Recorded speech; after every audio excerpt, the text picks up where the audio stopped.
My name is Sean Fornia. I am a peer recovery support specialist. I am a person that lives with a gambling disorder, and I am in recovery. The date of my last bet was 6/18 of 21.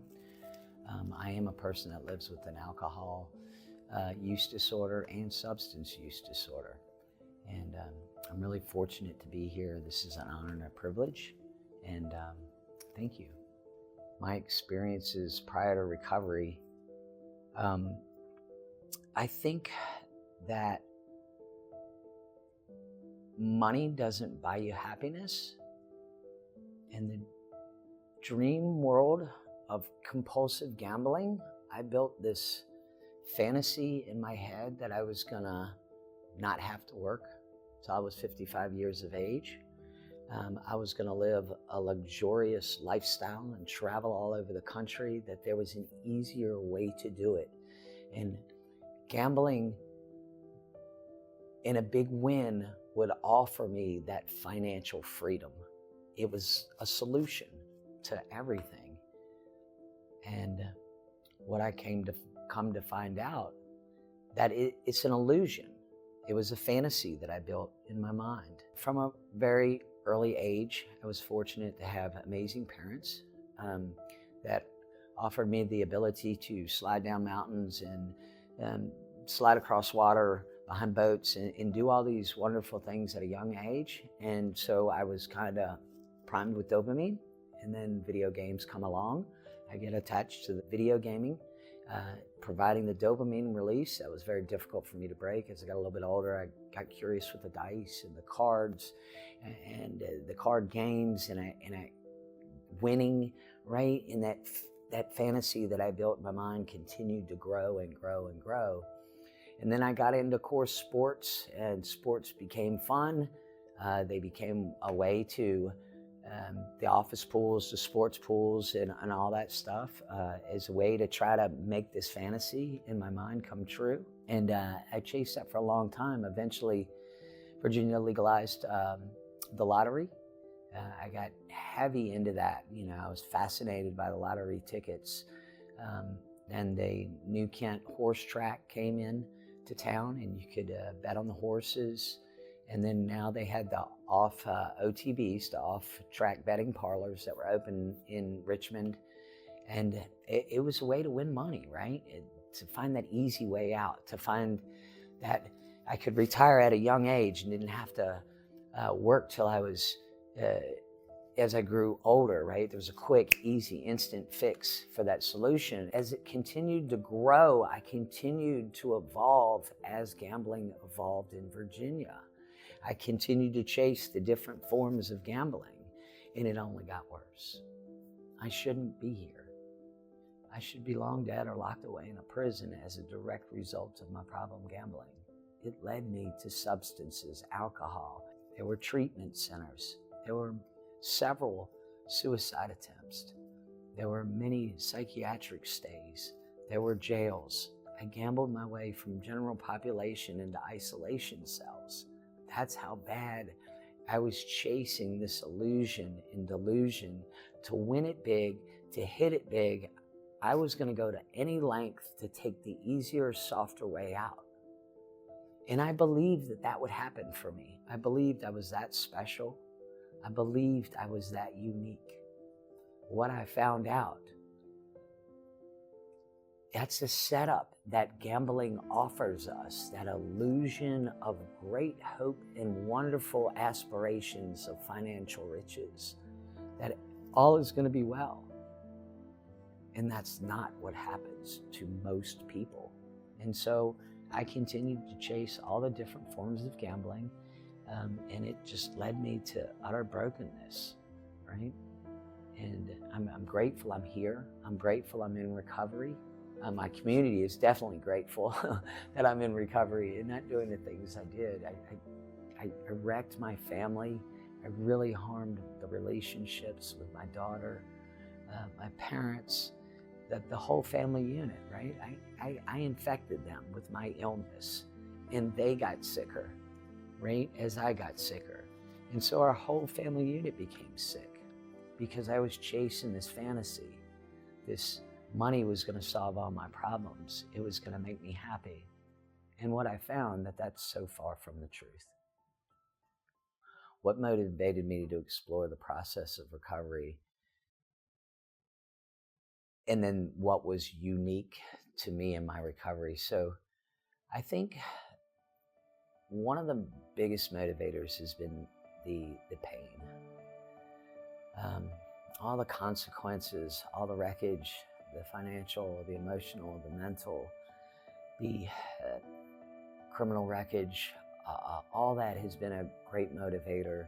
But also, there are people in the community, right? I could see other people that were living happy lives and weren't out chasing lottery tickets or betting on horses or running back and forth to the casino and doing all these things, right? And I was like, well, how are they doing that, right? How do people live without gambling? Like, that's what I knew. It was like from an early age, the dopamine, right? It was that feel good, that sensation of like hope. I'm going to hit it big. And so as I watched other people role model, and they were just solid people, right? They were people of compassion. They had empathy. They were just stand-up people that were responsible, right? And I wanted those things so bad. I didn't know that gambling was going to take me to the places that it took me. Nobody told me that. Nobody said that, hey, there's some warning signs about this is what could happen to you, right? I didn't know. I just thought this is what everybody was doing, really, you know? So what was really unique to me, I think, has been all the pain and the suffering that has been extremely, extremely powerful and motivating for me to be here today. I value the compassion that's in me today, right? The empathy. I have the ability to understand what it feels like to live that life of compulsive gambling, to be broken and to be hurting, right? With the financial damage, the relationship wreckage. I know what that feels like, right? And so when I hear it from other people, it instills that somehow or another inside of me, right? And it's helped create a lot of resiliency. It's really instilled a lot of compassion, empathy, and just love for other people, right? So that their story does not have to become mine. Yeah, so some of the people that I value, that I've been on my support journey and healing journey, it's probably the whole state of Virginia, right? It takes a village to raise a child, and they're raising me. People have not given up on me, no matter how bad. They may have distanced themselves, how bad things have gotten. You know, they may have distanced themselves, but they didn't give up. Right, my sponsor, right? There's a whole community, this whole Richmond community, just being at that treatment facility for the 16th time. The men there and the staff there, they haven't given up. The community here, my boss and my team that I work for, they've helped walk me through this journey of healing and accepting me for the brokenness that's happened in my life. And they realize and they see the potential and the capabilities. And so there has been so many people, my parents, my daughter. It's just the whole community has been involved in my recovery in one form or another. They've invested in me and they haven't given up. One of my wishes would be that a gambling disorder was looked at with the same gravity and effects that alcohol use disorders or substance use disorders have in our community, in our nation. Another wish would be for others would be to stay connected as long as possible to treatment and recovery services.